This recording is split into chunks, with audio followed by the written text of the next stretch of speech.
Hello, TABC. I'm Ben Coltrane. I'm here with my friend Brent McCrory, and we have some things on our hearts that we'd like to take some time and share with you today.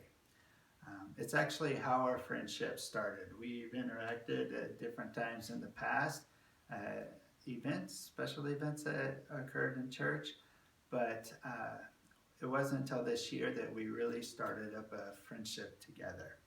Um, Part of that's because both of us have really been seeking the leading of the Lord in our lives and how He wants us to serve Him in the future. Yeah, so this past fall, Ben was coming to my mind fairly frequently, and I try to take those opportunities to pray for the people and then even just see if there's anything beyond that that God would want me to do too. So that led me to texting Ben, and we started talking and meeting weekly, just talking about life, what we're reading in the Bible, our families, both of us facing uncertainty at that time, and really just developing a friendship with a really good guy. So I'm really glad that that's happened. I'm a big proponent of thanking people for a job well done and honoring them for how they serve God. And since September, you have been serving here as a consultant for the church. It's been a big benefit to the church as you've assisted in different projects, provided advice to people who are doing different ministry work, and helping them to know how to help 12th grow and mature. It's similar to what we see in Ephesians 4.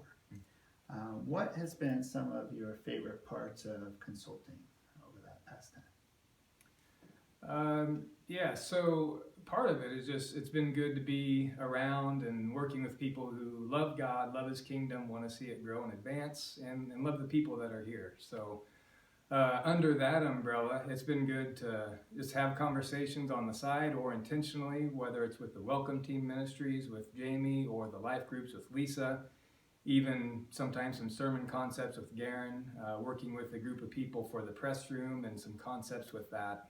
Those are just a few. There's been a lot, but it's been good. Good.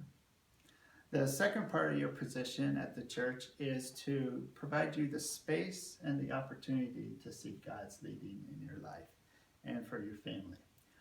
Have we been successful in achieving that goal? Yeah, I think so. I don't remember the exact words that Scott Strom said back in September, but it was something along the lines of, allowing us a space to be here and being in a consultant role, but also kind of an investment to give us some space, excuse me, to kind of process through and unpack some things. And that's been really good. There's lots of examples. One is simply that not preaching week in and week out, that kind of stripped something away that I did for so long. And sometimes what we do kind of encroaches on our identity. And even though I had intellectually laid that aside years and years ago, maybe not years and years, I'm not that old, but something that I'd laid down that, this is something I do, it's not who I am, it was good to not do that for a while and just to be reaffirmed of who I am as God's child first and foremost, and that preaching is just something that I can do and that He's enabled me and gifted me to do. So that's been good. It's been good to have space to pray about things, specifically seek God's wisdom and counsel, even talking with people like you about stuff too. It's good to process some of the things that we're thinking with others that we love and trust.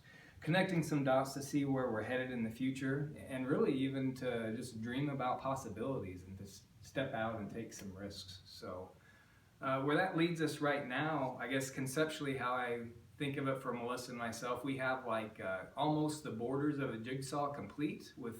Without the border, you can't really do all the stuff on the inside. So we have a lot of the really big pieces, still some to be fleshed out, and then there's still things to do with fleshing out the bigger picture. But for right now, we have no plans to leave Emporia or move away. That might change in the future, we don't know, but we plan to be here in Emporia, be here at 12th.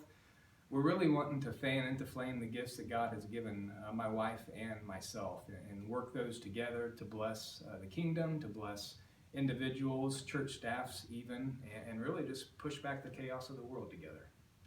So. Nice.